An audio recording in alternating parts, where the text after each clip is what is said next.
Občina Medvode ima z Glasbeno mladino ljubljansko najdaljše sodelovanje pri organizaciji koncertov jesenskih serenad in letošnje so pri nas že 38. po vrsti. Vedno smo veseli, ko pride september in začnemo na polno, ker se selimo po celi Sloveniji, ampak Medvode so vsekakor ene izmed najbolj dragocenih soorganizatorjev, ker je v bistvu najdlje potekajo poleg Ljubljane in zato smo neizmerno hvaležni, da nam toliko let stojite ob strani in da se toliko let lahko vračamo k vam. Med gosti, ki so napolnili Medvoško knjižnico, je bil tokrat po dolgem času tudi umetniški vodja jesenskih serenad, tisti, ki izbira nastopajoče, ki nam lepšajo septembrske glasbene večere. Boris Renar, ki nam je malo več zaupal, kako se odloči o nastopajočih na jesenskih serenadah.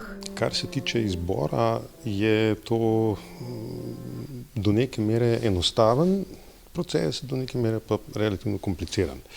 Zdaj, če se gremo najprej na tisti slabši del, komplicirani zaradi tega, ker so serenade v veliki meri sestavljene kot koncertni večeri brez klavirja. Vemo, da v komorni glasbi večinoma prevladujejo ansambli oziroma sestavi s klavirjem, jesenske serenade so pa brez klavirja.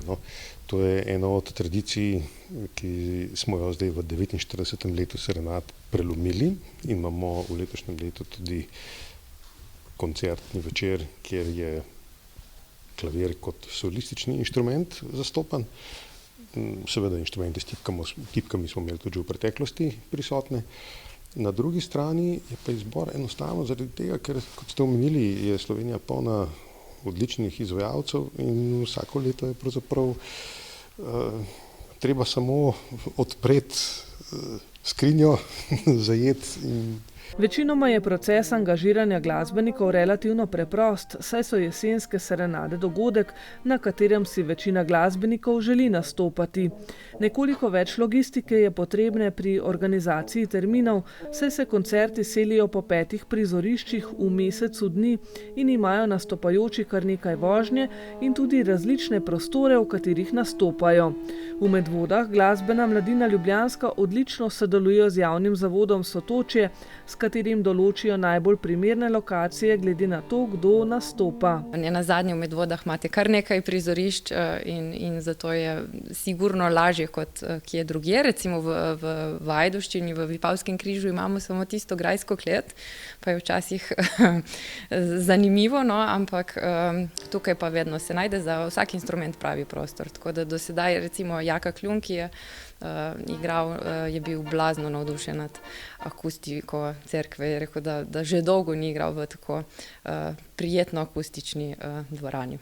In tudi danes, koliko sva slišali, kako se pa je vam zdel tale koncert? Absolutno je bil fajn in mislim, da knjižnica je zelo prijetno prizorišče tudi zaradi te povezave umetniške besede in glasbe, tako da upam, da tudi poslušalcem in pa knjižnici je v ponos imeti tak poseben koncert, ker ni le koncert, ampak je le sožitje umetniške in glasbene umetnosti. Možnost izbire lokacije v občini Medvode je torej ena od prednosti in ob uspešni izbiri dobrih občutkov po koncu koncerta glasbeniki ne skrivajo.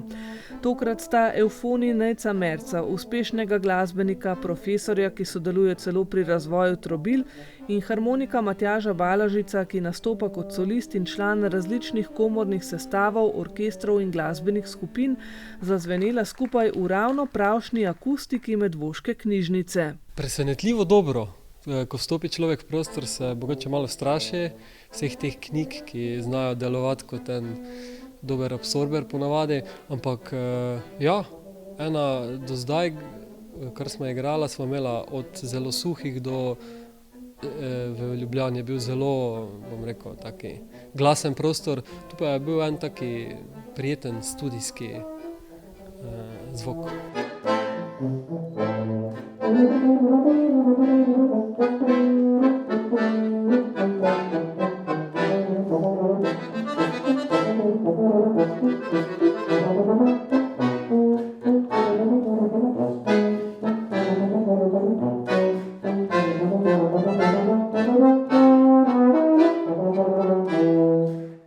Knjižnico Medvode je tokrat obiskalo toliko obiskovalcev, da so zasedli vse stole in potem uživali v koncertu dveh glasbenikov na dveh inštrumentih, ki sta zelo priljubljena, a njuna kombinacija v klasiki je precejšnja redkost. Kot smo slišali, imamo dva inštrumenta, ki sta relativno zelo prisotna, v naši kulturi, se pravi evfoniji, oziroma če lahko rečemo tubo ali pa bas ali pa pompardon, kakor so temu včasih rekli, in pa harmoniko, inštrument splošnega veselja, ki je pri nas pravzaprav zelo močno zastopan v narodno-zabavni glasbi in tako naprej. Tako da se bi rekel, ni bilo kaj dosti za bati, kaj bo to predstavljalo, oziroma je kombinacija veliko manj eksotična, kot se na začetku zdi.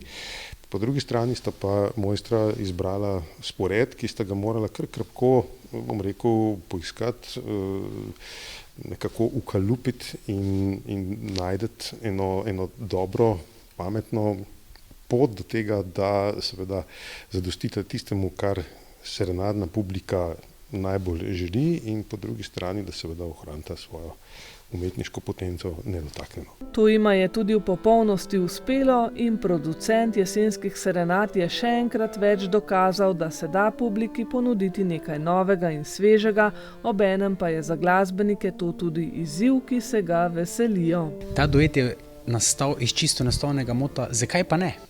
Ravno zaradi tega, ker je nekaj novega, je nekaj takega, ki še verjetno sploh ni bilo slišano, oziroma saj jaz in Matjaž še tega nismo nikoli slišala, in na pobudo Glasbene mladine smo enostavno se odločila za ta projekt in mislim, da je to kar dobro uspelo. To pomeni, da bomo mogla še ponoviti kaj v tem duo. Z oblikovanjem programa sta imela kar nekaj dela, saj sta morala izbrati skladbe pisane za druge inštrumentalne kombinacije in jih potem preigrati, da sta našla takšno, ki je bila primerna za njun duo. Ja, vse skladbe so v bistvu pisane za druge inštrumente, in pa seveda za spremljavo klavirja ali orkestra. Tako da v bistvu težje delo je imel Matjaž, jaz sem najdel transkripcije napisane za inštrumente, za katere so pisane v moji legi.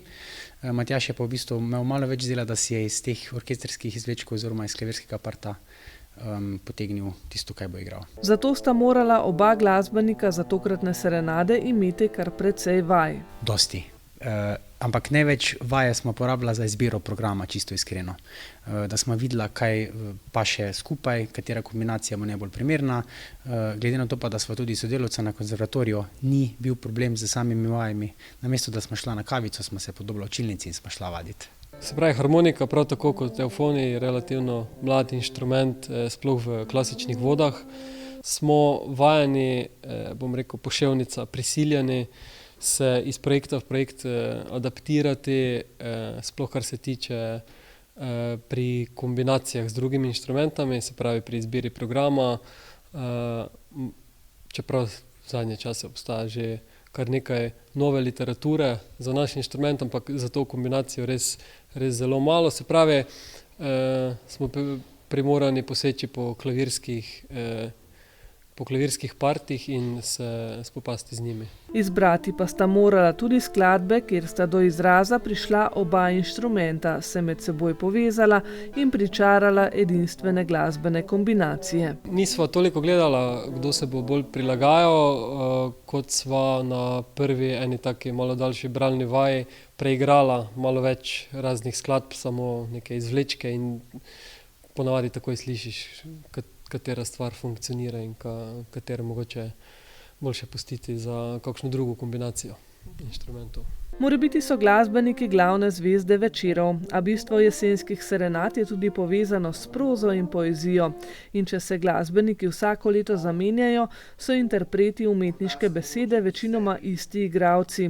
V Knjižnici Medvode je kratko prozo Andreja Blatnika strastno in prepričljivo interpretiral igralec, bibliotekar in pesnik Kristijan Koželj, pred katerim je bila zahtevna naloga, da izbere literaturo, ki se bo povezala s koncertom Nejca Merca in Matjaža Balažica. Jaz sem predvsem probal dobiti čim več vtisa v tem, kakšne skladbe to sploh so. Videlo se je, da je spet en dost eklektičen program, da ni, ne vem, tako kot je bilo predlani, ko je bilo vse Mozart, To je super, imaš eno zgodovinsko obdobje, eno narativo glasbeno in tako naprej. Tukaj tega ni bilo, komadi so kratki, so iz različnih obdobij, različnih stilov in tako naprej.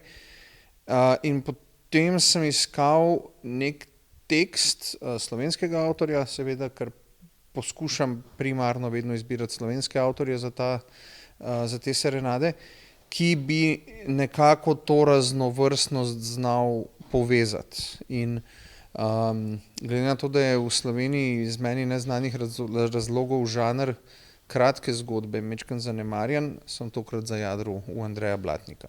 V glasbeni Mladini ljubljanski pa se ob počasi iztekajočem se 49. ciklu serenad že ozirajo po prihodnjih, ko bodo obeležili že 50. jesenske serenade. O serenadah za 50. obletnico, seveda, oziroma za 50. serenade smo se že kar nekaj pogovarjali in naredili, recimo temu, ene vrste jagodni izbor. Zdaj dokončna oblika seveda še ni čisto izbrušena, ampak